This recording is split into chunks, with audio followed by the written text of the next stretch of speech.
Is your dog giving you deaf ears?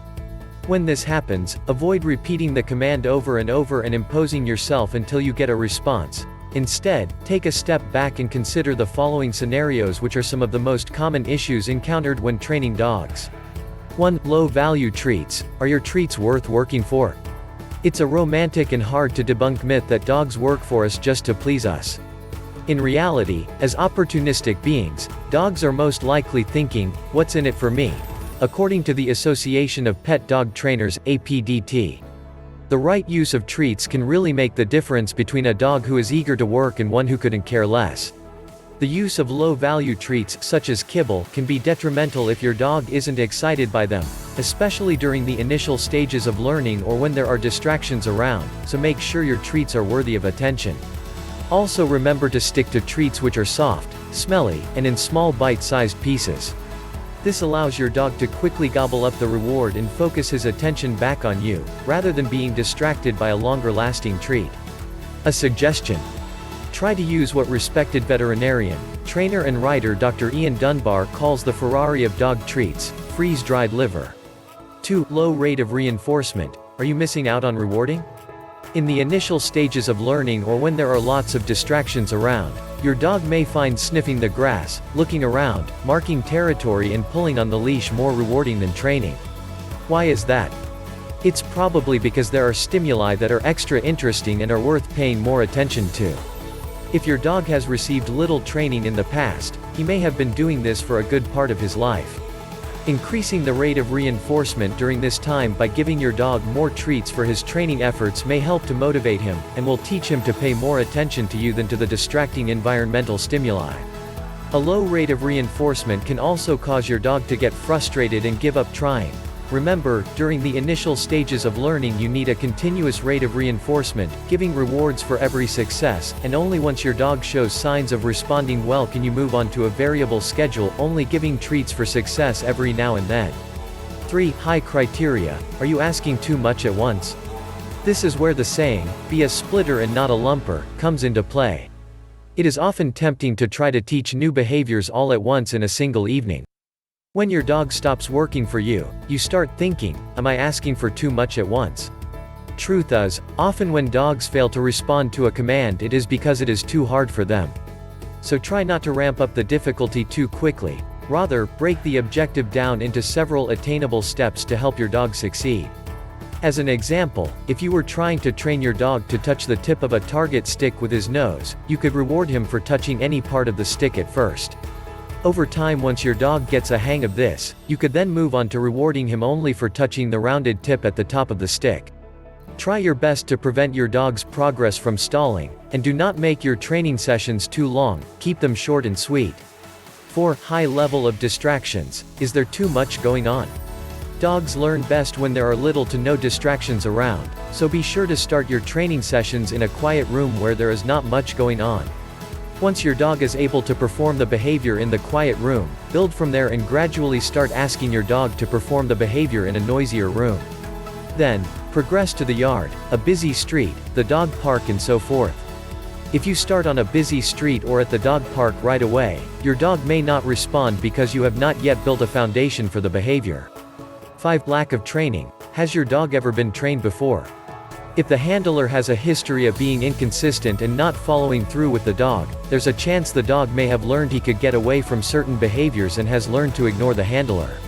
Dogs who have never been trained and have been allowed to do as they please for a good part of their lives often find the initial stages of learning difficult, since the concept is entirely new to them.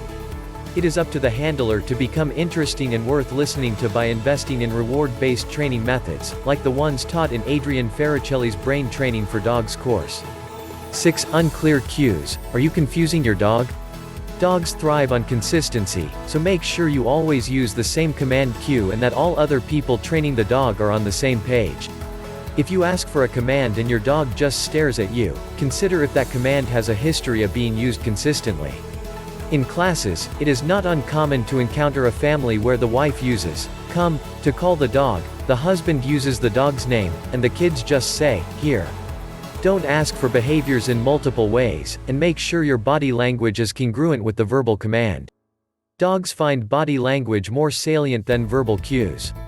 Also, try your best not to repeat commands over and over, otherwise your dog will learn not to listen to the first time you say it, but will wait for you to finish your sentence instead. 7. Frustration buildup. Are you getting frustrated? Dogs are masters in body language and they can easily detect frustration. When the handler's frustration builds up, dogs often shut down instead of becoming more compliant. In this case, it helps to ask the dog for a behavior he knows well, such as a sit, followed by a reward to end the session on a positive note. You can try the exercise again a little bit later, possibly further splitting the exercise into smaller sections if it was too hard for your dog. Also, keep in mind that if you start raising your voice, bending down or getting into your dog's face, you are intimidating him dog and he will feel the need to send you appeasement signals and default behaviors, rather than listening to your commands. 8. Emotional problems. Are emotions getting in the way?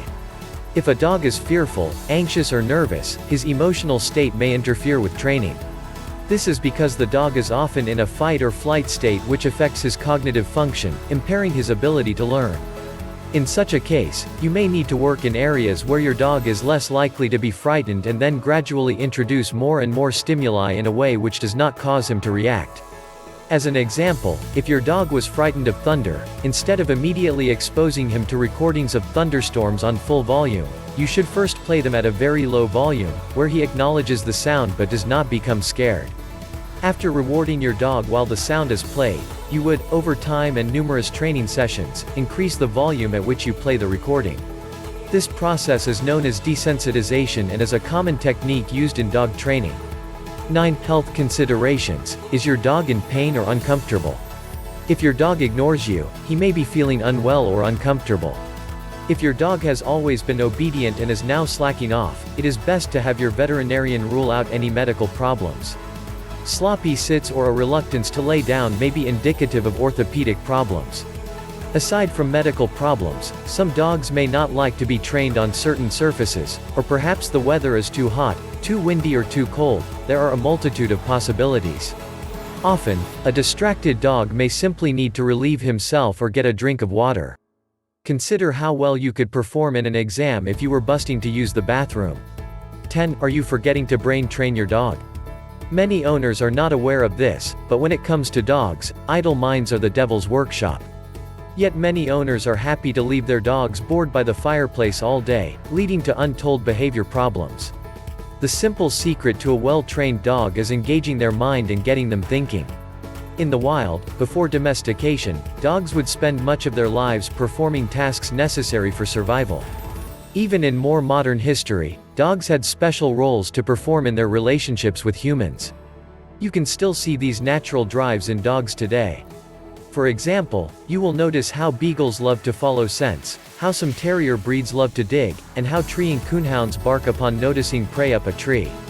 Unlike humans who perhaps dread the 9-to-5 grind, dogs actively want to work, and when they do not, they become prone to behavior problems, disobedience, and poor psychological well-being. Many owners spend thousands on dog training when the solution could be as simple as providing Rover with more mental stimulation.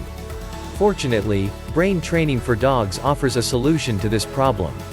Written by professionally certified trainer Adrian Ferricelli CPDT CA, whose work has appeared in USA Today, EveryDog Magazine, Nest Pets and more, Brain Training for Dogs is one of the first training programs to not only teach obedience, better behavior, important skills and tricks, but to also work on increasing intelligence and engaging the dog's brain too.